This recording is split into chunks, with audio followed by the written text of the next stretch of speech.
Dengue রোগী বেশি হলে যেভাবে পারি অতিরিক্ত ডাক্তার দেব, বললেন স্বাস্থ্যমন্ত্রী। দেশের সব জেলা পরিষদ পাচ্ছে প্রায় ১৭৮ কোটি টাকার বিশেষ বরাদ্দ। নির্বাচনে টাকা দিয়েছে ইসলামী ব্যাংক, প্রমাণ করতে পারলে আমি তাকে মেডেল দেব, বললেন স্বরাষ্ট্রমন্ত্রীর উদ্দেশ্যে জামাতে আমির। বিশ্ব শান্তি প্রতিষ্ঠায় বদ্ধপরিকর শান্তিরক্ষীরা, বললেন প্রধানমন্ত্রী। সর্বশেষ জানাবো, শুকিয়ে যাচ্ছে কাপ্তাই হ্রদ, কর্ণফুলী পানি বিদ্যুৎ কেন্দ্রের ৩ ইউনিট বন্ধ। শিরোনাম শুনলেন, এবারে বিস্তারিত। ডেঙ্গু রোগী বেশি হলে যেভাবে পারি অতিরিক্ত ডাক্তার দেব, বললেন স্বাস্থ্যমন্ত্রী। ডেঙ্গু রোগী বেশি হলে মানুষকে বাঁচাতে যেভাবেই হোক অতিরিক্ত ডাক্তার দেয়া হবে বলে জানিয়েছেন স্বাস্থ্যমন্ত্রী সর্দার মোহাম্মদ শাকওয়াত হোসেন।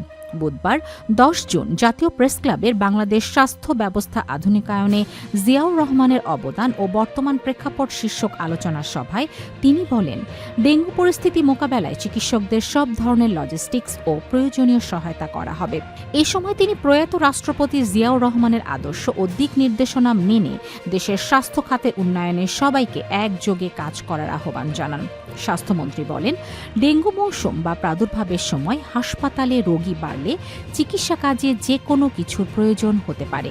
এমন পরিস্থিতিতে চিকিৎসকেরা তাৎক্ষণিকভাবে জানালে সরকার তা সঙ্গে সঙ্গে ব্যবস্থা করবে।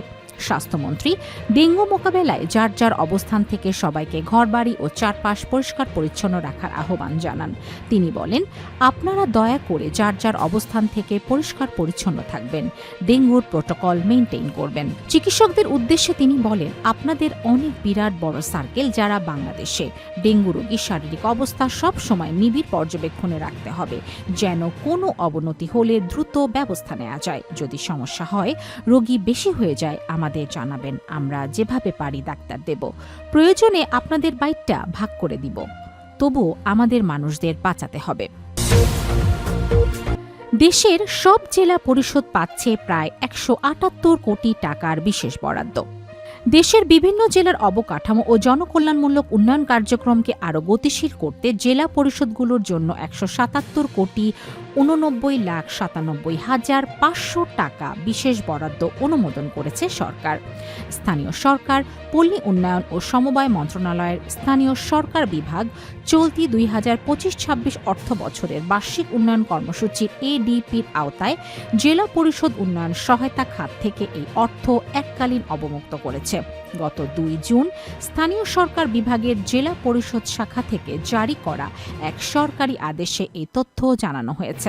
আদেশে বলা হয়েছে, জেলা পরিষদ উন্নয়ন সহায়তা খাতের অধীন বিশেষ বরাদ্দ উপখাত থেকে দেশের জেলা পরিষদ সমূহের অনুকূলে মোট ১৭৭ কোটি ৮৯,৯৭,৫০০ টাকা ছাড় করা হয়েছে। এই অর্থ জেলা পরিষদগুলো তাদের নিজ নিজ এলাকার উন্নয়নমূলক প্রকল্প বাস্তবায়নে ব্যয় করতে পারবে।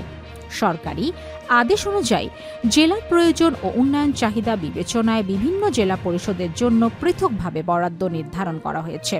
অধিকাংশ জেলা পরিষদকে ২,১১,৪৭,৫০০ টাকা এবং কিছু জেলা পরিষদকে ২,৯১,৪৭,৫০০ টাকা করে বরাদ্দ দেওয়া হয়েছে। বরাদ্দ পাওয়া জেলার মধ্যে রয়েছে ঢাকা, চট্টগ্রাম, রাজশাহী, খুলনা, বরিশাল, সিলেট, রংপুর, ময়মনসিংহ, কুমিল্লা, কক্সবাজার, নোয়াখালী, ফরিদপুর, গাজীপুর, নরসিংদী, যশোর, বগুড়া, পাবনা, দিনাজপুর, মাদারীপুর, মৌলভীবাজার, সাতক্ষীরা, বাগেরহাট, হবিগঞ্জ, ভোলা, পিরোজপুর, বরগুনা, লালমনিরহাট, ঠাকুরগাঁও, জয়পুরহাট সহ দেশের ৬১টি জেলা পরিষদ। নির্বাচনে টাকা দিয়েছে ইসলামী ব্যাংক, প্রমাণ করতে পারলে আমি তাকে মেডেল দেব, বললেন স্বরাষ্ট্রমন্ত্রীর উদ্দেশ্যে জামাত আমির। ইসলামী ব্যাংক নিয়ে সংসদে দেয়া স্বরাষ্ট্রমন্ত্রীর বক্তব্যের সমালোচনা করেছেন বিরোধী দলীয় নেতা ও জামাতে আমির শফিকুর রহমান।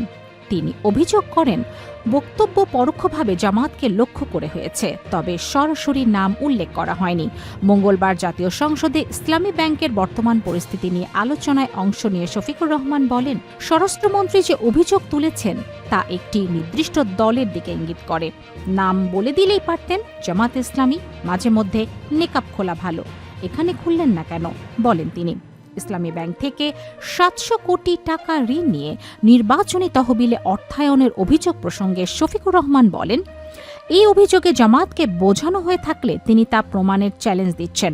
তিনি বলেন, যদি প্রমাণ করতে পারেন আমি ব্যক্তিগতভাবে তাকে মেডেল দেব। দলীয় তহবিলে 1 টাকাও এভাবে এলে তদন্ত করে ব্যবস্থা নেয়ার আহ্বান জানান তিনি। রুরাল ডেভেলপমেন্ট স্কিম RDS প্রসঙ্গে স্বরাষ্ট্রমন্ত্রীর বক্তব্য প্রত্যাখ্যান করেন জামাতে আমির। তার দাবি, RDS কোনো রাজনৈতিক দল বা ধর্মভিত্তিক প্রকল্প নয়। 11,000 কোটি টাকার অর্থায়নের যে তথ্য দেয়া হয়েছে তা কারা দিয়েছে সে বিষয়ে স্পষ্ট ব্যাখ্যা চাওয়া উচিত বলে মন্তব্য করেন তিনি। শেয়ার হোল্ডারদের প্রসঙ্গ তুলে শফিকুর রহমান বলেন, কিভাবে কারা শেয়ার হোল্ডার হয়েছেন তা পরে নয়, আগেই প্রকাশ হওয়া উচিত। এস আলমের নাম উল্লেখ না করে তিনি দাবি করেন, একজন ব্যক্তি নিজের নামে 82,000 কোটি টাকা দিয়েছেন এবং 82% শেয়ারের নিয়ন্ত্রণ নিয়েছেন, যার বাজার মূল্য ছিল প্রায় 12,000 কোটি টাকা। তার অভিযোগ, বিশেষ একটি সংস্থার চাপের মাধ্যমে শেয়ার হস্তান্তর করা হয়েছে। ইসলামী ব্যাংক কোনো একটি দলের নয় উল্লেখ করে শফিকুর রহমান বলেন, বিভিন্ন রাজনৈতিক মতের মানুষ ও ভিন্ন ধর্মাবলম্বীরাও এই ব্যাংকের গ্রাহক। তিনি সতর্ক করে বলেন, ব্যাংকটি আরও ক্ষতিগ্রস্ত হলে দেশের অর্থনীতিতে গুরুতর প্রভাব পড়তে পারে। জোরপূর্বক হস্তান্তর করা শেয়ার আগের মালিকদের কাছে ফিরিয়ে নেয়ার আহ্বান জানিয়ে তিনি বলেন, এরপর নিয়ম অনুযায়ী বোর্ড গঠন ও পরিচালনা করা হলে তাতে তাদের সমর্থন থাকবে।